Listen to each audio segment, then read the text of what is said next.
अब एक और अहम मामले के हवाले से बात करेंगे, जहां साबिक चेयरमैन वजीर आजम यूथ प्रोग्राम उस्मान डार पर फ्रंटमैन के जरिए करप्शन के इल्जामात में एक दिलचस्प मोड़ आ गया है।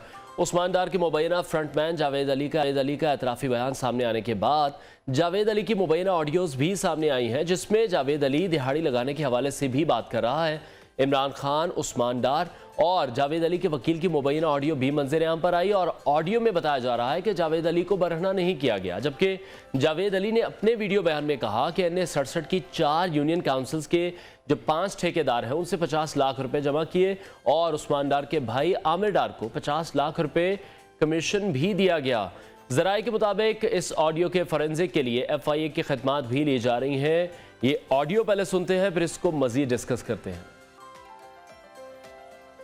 तू गेम शेम दस मैं तेरी भी दिहाड़ी गवा छड़ा तू गेम करा छड़े कोई नक्के नुक्से लिया जिन्ना की दिहाड़ी लगदी नहीं जिला कौंसल में छड़े होया पे दे कारपोरेशन ने लिया जिला कौंसल ने लिया जेड़े लियाने ने लिया देखो 5-6 लाख की दिहाड़ी है 5-6 लाख रुपए आहो जो ना तू काट की दिए मेरे तन दसा टीवी तेरू कसम लगे रिकॉर्डिंग हुंदी थी।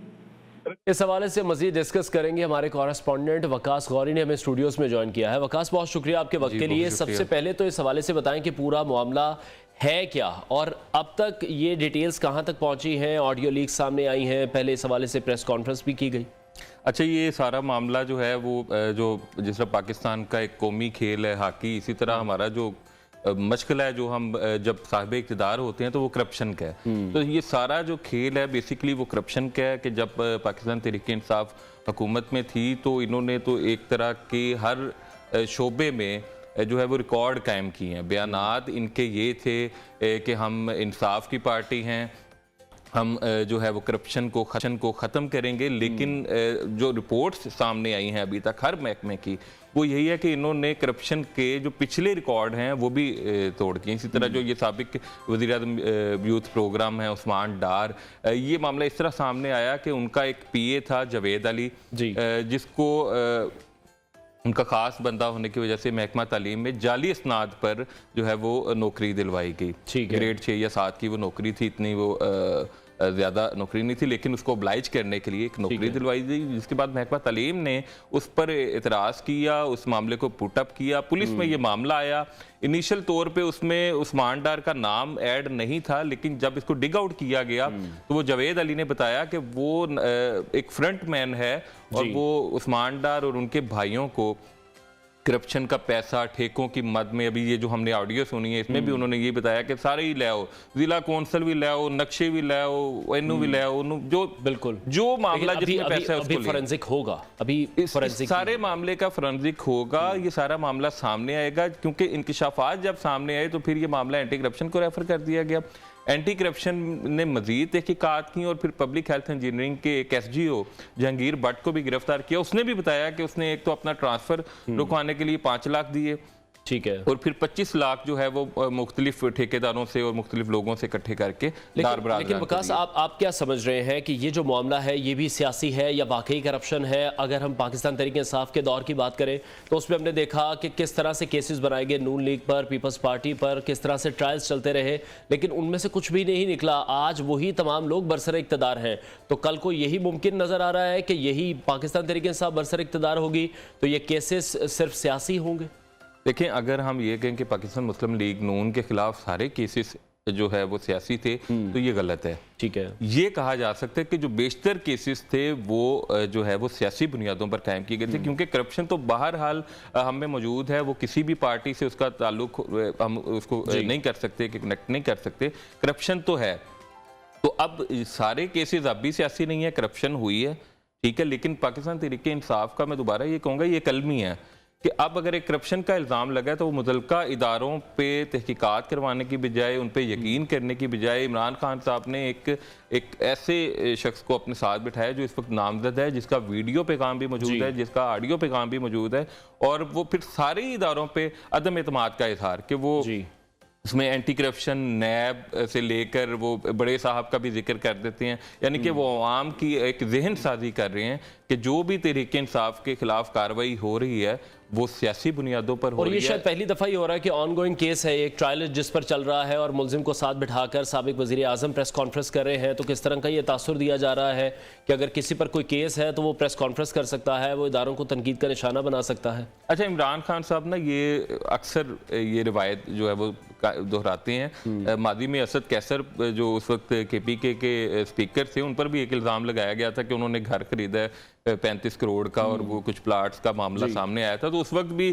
खान साहब जो थे वो उनके साथ मीडिया उन्होंने टॉक की और उन्होंने कहा जी कि ये बिल्कुल बेबुनियाद इल्ज़ाम हैं। और फिर एक साबिक चेयरमैन CPAC पर भी करप्शन के इल्ज़ाम लगे, तो उस वक्त वज़ीर आज़म थे इमरान खान साहब, उन्होंने खुद ही वो दस्तावेज़ात देख के उन्हें क्लीन चिट दे दी। तो खान साहब खुद जो है वो एक बतौर पार्ट टाइम में बतौर जज भी वो काम कर लेते हैं और वो लोगों को क्लीन चिट दे देते हैं, उनकी आदत है। ठीक है, लेकिन अभी इस केस को फर्दर आप किस तरह से देख रहे हैं? जिस तरह से इल्ज़ामात लगाने का सिलसिला है जावेद अली की, अभी हमने जो ऑडियो लीक सुनी है, तो क्या पुलिस है या जो मुतल्लिका इदारे हैं उन्हीं के पास उनका फ़ोन मौजूद है, वो खुद से ऑडियो लीक्स कर रहे हैं? अच्छा, ये जब तहकीकात हुई तो जावेद अली का जो टेलीफोन था वो एंटी करप्शन के पास था, उसमें से ऑडियोज़ भी निकल रही हैं, उसमें से वीडियोज़ भी निकल रही हैं। एक बयान तो जावेद अली ने 164 का दिया है मजिस्ट्रेट के सामने, जिसमें उन्होंने सारी जो कहानी है वो खोल के बताई है कि किस तरह जो है वो करप्शन की गई, ठेकेदारों से पैसा इकट्ठा किया, उस्मान डार को दिया। यहाँ पे ये भी एक इल्ज़ाम है कि एक उस्मान डार के भाई की बेटी की शादी भी एक ठेकेदार के खर्चे से हुई है। तो आप देखें कि हमारा एक अलमिया क्या है, हम किस लेवल पे जाके करप्शन करते हैं। और ये कोई आम लोग नहीं है, ये मोतदल लोग, वेल सेटल्ड लोग हैं, जिसको कहा जा सकता है कि पैसे वाले लोग हैं। लेकिन वो भी अपने जो एक्सपेंस हैं वो फिर वो बिल्कुल आ जाते हैं उस लेवल पे कि आप ये भी हमारा करवा दें, वो भी करवा दें। और मुल्क का काम है, मुल्क का खजाना है, मुल्क के ठेके हैं, पाकिस्तान के महकमों का ये काम है जी, जिसको इन्होंने इस पोजीशन पे ला दिया कि हर चीज में करप्शन करके, तो फिर उस करप्शन के पैसे से सड़क बनी होगी, उसका मेयार क्या होगा? जो नक्शे मंजूर किए गए होंगे वो किस हद तक लीगल होंगे, कानूनी होंगे? ये उसके जो बाद के असरात हैं वो कौन कौन भुगतेगा? लेकिन इस प्रेस कॉन्फ्रेंस के बाद हम देख रहे हैं जो सबसे ज़्यादा तनकीद हुई है उन तमाम इदारों पर हुई है, नैब पर हुई है, एंटी करप्शन पर हुई है, पुलिस पर हुई है। जो तमाम इदारे हैं जो कि इंसाफ की फराहमी के लिए काम करते हैं, उन पर बहुत ज़्यादा तनकीद हुई। और जो एक बहुत बड़ा इल्ज़ाम लगाया गया कि उनकी मिसेस को बरहना करके तस्वीर वायरल करने की धमकी दी गई, तो इस हवाले से इदारों का कोई मौक़िफ़ सामने आ रहा है? देखिए, सबसे पहले तो आपने बड़ी अच्छी बात की है वीडियोस की। तो वीडियोस की अगर हम बात करें और ये जो आजकल पाकिस्तान में ट्रेंड चल रहा है बरहना करने की धमकियां, और जो भी सियासी लीडर जेल जाता है वो फिर वापस आके वो इस तरह लगता है कि वो जेल नहीं गया था, वो लास वेगस गया सी। तो वो तो एक बड़ी अजीब सी एक इन्होंने ये भी एक ट्रेंड बना दिया, ये भी एक नई रिवायत इन्होंने की है। मैं आपको यहाँ पे बताऊँ कि आदम सवाती साहब जो सीनियर हैं, मैंने पाकिस्तान तहरीक इंसाफ के रहनुमा हैं, उन्होंने भी इस तरह का एक इल्ज़ाम लगाया। मैं उनकी उस प्रेस कॉन्फ्रेंस में मौजूद था जो उन्होंने रखी थी माल रोड पे। उन्होंने प्रेस कॉन्फ्रेंस में रोना शुरू कर दिया, रो के उन्होंने बताया कि उनकी और उनकी बेगम की एक वीडियो जो है वो मौजूद है। और यहाँ पे काबिल जिक्र बात यह कि वो वीडियो ना आपने देखी है, ना मैंने देखी है, ना पाकिस्तान के किसी शहरी ने देखी है, ना किसी सहाफ़ी ने देखी है। और किसी एक शख्स भी ये दावा नहीं करता कि उसने आदम सवाती की या उनकी अहलिया की वो मुबैना वीडियो देखी है। लेकिन उन्होंने प्रेस कॉन्फ्रेंस करके सारी दुनिया को बताया कि एक वीडियो भी मौजूद है। और जब उनसे मांगी गई, हाँ, जब उनसे मांगी गई कि ठीक है जी इसका फरांजिक करवाएं, तो उन्होंने कहा कि वो नहीं मैं दे सकता। यानी कि इस लेवल पे अब इसी तरह ये जो अब जावेद अली जी, जिसकी अगर देखें हमारे इदारे जो हैं तफ्तीशी, वो बड़े माशाल्लाह ट्रेंड हैं और उनको अंदाज़ा हो जाता है कि कौन जो है वो कितना सच और कितना झूठ है। और वो तो आम बंदे को भी अंदाज़ा हो सकता है कि जिस तरह उसकी अभी ऑडियो आई है, ये जो अभी आपने अपने प्रोग्राम में सुनाई है, अब ये तो एंटी करप्शन या किसी पुलिस की या किसी और महकमे की तफ्तीश के दौरान तो नहीं ना बनाई गई। ये तो बड़े खुले डुले अंदाज में कह रहा है कि जो भी है वो ले आओ। और एक और बात मैं यहाँ पे आपको बताऊँ कि हम किस पाकिस्तान के सहाफ़ी की, सियासतदान की, किस शख्सियत की, ख़ानदान की तस्वीर इस मुल्क में वायरल हुई हैं? आप मुझे नाम लेके बताएं। जब अभी तक हुई नहीं, ठीक है, अभी तक ऐसी कोई वीडियो ना कभी पुलिस की हिरासत में किसी बंदे की एहलिया की वीडियो ऐसी निकली है किसी बड़ी शख्सियत की किसी हाई प्रोफाइल केस के दौरान, ना कभी नैब में निकली है, ना कभी एंटी करप्शन में निकली है। तो ये वो लेवल है कि अवाम का एक जहन बनाया जाए कि जो हमारे इदारे हैं, जो हमारे तफ्तीशी लोग हैं, जो भी महकमे हैं, वो इस लेवल पे जा रहे हैं और वो हम पे इतना जुल्म कर रहे हैं। बिल्कुल ठीक है। तो अभी इस केस में जो उस्मान डार समेत जो मजीद लोग हैं, आपको लगता है कि आने वाले दिनों में हम मजीद गिरफ्तारियां देख सकते हैं? देखें, गिरफ्तारी तो जो बाय लॉ है प्रोसीजर वो चलेगा। उस्मान डार जो हैं वो अभी ज़मानत पर हैं, 2 मार्च तक उनकी ज़मानत है। उनके एक भाई जो जिन पर एक इल्ज़ाम है कि वो कमीशन लेते, वो फिर पेश हो गए जब उस्मान डार के बारे में खबरें आई कि वो बिरोन मुल्क चले गए हैं और फिर वो वापस भी आ गए। ये भी कहना है ज़राए का कि क्योंकि पार्टी ने दबाव डाला कि हाँ भाई एक तरफ तो हम जेल भरो तहरीक कर रहे हैं, दूसरी तरफ आपको 2 नोटिस मिले हैं और आप पाकिस्तान से ही बाहर चले गए हैं। आप इनका ये भी तो देखें ना कि जब तक जमानत नहीं मिलती, ठीक है, जमानत हासिल करते हैं फिर भी खौफ का शिकार हैं। उस्मान बुज़ार का नैब लाहौर में केस है, उनके पास जमानत भी है, नैब फिर भी 2 मरतबा बुला चुका है। उस्मान बुज़ार साहब डर के जा ही नहीं रहे। उस्मान डार साहब भी उसी रविश पे हैं। एक तरफ ये जेल भरो तहरीक है, गिरफ्तारियां दे रहे हैं, दूसरी तरफ इतना खौफ है कि ये किसी भी चीज को क्या आप कंफर्म कर सकते हैं कि उस्मान डार बैरून मुल्क गए थे और फिर पार्टी के प्रेशर पर वापस आए हैं? उस्मान बुज़ार बिरोने मुल्क गए हैं, ये तो उन्होंने खुद भी तस्दीक किया। उन्होंने कहा जी कि ज़रूरी काम से मैं चंद रोज़ के लिए गया था। और जाहिर बात है कि अब ये जो मामला मुझे नज़र आ रहा है ना, जिसमें इमरान खान साहब खुद इन्वॉल्व हो जाएं, जैसे फराह गोगी के मामले में खान साहब खुद इन्वॉल्व हुए हैं, तो उसके ताने बाने इसका मतलब है कि वो कोई छोटा मामला नहीं है। वो कहीं ना कहीं फिर कनेक्टेड है जमान पार्क से या बनी गाला से, फिर वो कनेक्टेड मामला है कि खान साहब इतनी आसानी से एक, क्योंकि वो उनका एक म्यार है, वो किसी भी बंदे को ना अपने साथ बिठाते हैं इतनी आसानी से। और बड़े बड़े रहनुमाओं को, इवन अब तो ये भी सुनने में आ रहा है कि चौधरी परवेज लाई साहब क्योंकि सदर बन चुके हैं, उनको भी फयाजुल हसन चौहान से गुजर के खान साहब से मिलना पड़ेगा। यानी कि फिर जो इल्जामात हम पहले देखते रहे हैं ट्रांसफर पोस्टिंग के हवाले से, जो ट्रांसफर फराह गोगी पर इल्जामात थे, तो अभी हम देख रहे हैं कि ठेकों के हवाले से भी जो इल्जामात हैं वो फिर इमरान खान से ही कनेक्ट होंगे।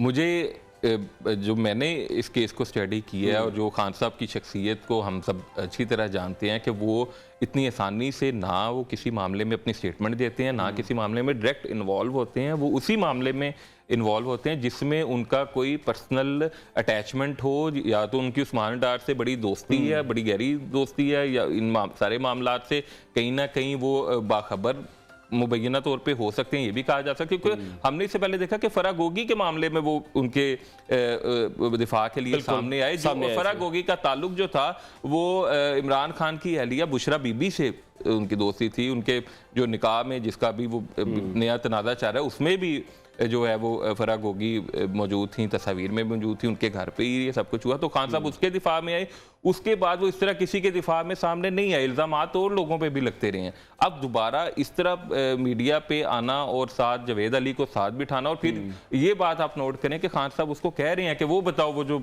नंगा किया गया जी, यानी कि एक फरमाइशी प्रोग्राम आप सुनाया जा रहा है कि वो बंदा तो उसके वकील की भी जो ऑडियो आई है, उसके वकील ने जो मजाक भी बनाया उसका, उसने कहा जी कि हमने जावेद अली से राब्ता किए, सानू तो कहता सी कि नंगा नहीं किया गया, हुन कह। तो वो आप ये सारे देखें ना, ये सारी कड़ियां से कड़ियां मिलाएं तो सिचुएशन जो है वो क्लियर हो जाती है। लेकिन पाकिस्तान तहरीक-ए-इंसाफ को उसके मौकफ से हटकर कुछ मनवाना और पब्लिक में ये साबित करना कि ये लोग गलत हैं और ये जो फ्रांजिक भी हो जाए, इनका जो सपोर्टर है और इनका जो वोटर है, वो आपकी किसी भी बात को किसी महकमे की किसी बात को, इवन कि जब तक खान साहब खुद नहीं मानेंगे ना कि हाँ जी मेरे कुछ लोगों ने करप्शन की थी, है उनका वोटर। लेकिन वकास अभी अब क्या सिचुएशन देख रहे हैं करंट सिनेरियो में? पाकिस्तान तहरीक इंसाफ पर एंटी करप्शन में नैब में कौन से ऐसे केसेस हैं जो कि अभी टॉप ऑफ द लिस्ट पे हैं? देखें, एंटी करप्शन में इस वक्त कई केसेस खुल रहे हैं। हमें ये भी पता चला है कि उनके मज़ीद रहनुमाओं के, यास्मीन डार के, मियां महमूद रशीद के जो हैं वो उनकी फाइलें भी मंगवाई गई हैं। सब्तैन खान का पंजाब असम्बली से रिकॉर्ड मंगवाया गया है कि उन्होंने जो अहम कानून साजियाँ की उस हवाले से भी रिकॉर्ड मंगवाया गया। फरा गोगी का भी कहा जा रहा है कि दोबारा असर नो कुछ ना कुछ इस मामले को देखा जाए, क्योंकि मादी में पाकिस्तान तहरीक इंसाफ की जब हुकूमत थी तो एंटी करप्शन और नैब से इनके रहनुमाओं को क्लीन चिट दी गई। तो अब दोबारा क्योंकि हुकूमत भी ये तो हमारा एक वतीरा है ही कि जब भी हुकूमत बदलती है तो इन इदारों का जो रुख है वो भी इदारों का इस्तेमाल बिल्कुल यकीनी तौर पर किया जाता है। बहुत शुक्रिया correspondent EO news Waqas Gauri हमारे साथ इन कॉन्वर्सेशन थे और उनका यही बताना था कि जो तमाम तर मामला है ये प्रेस कॉन्फ्रेंस के बाद काफ़ी उलझ चुका है और उसमें जो ऑडियो लीक्स आने का सिलसिला है वो भी जारी है, जिसके यकीनी तौर पर फोरेंसिक ज़रूर कराया जाएगा।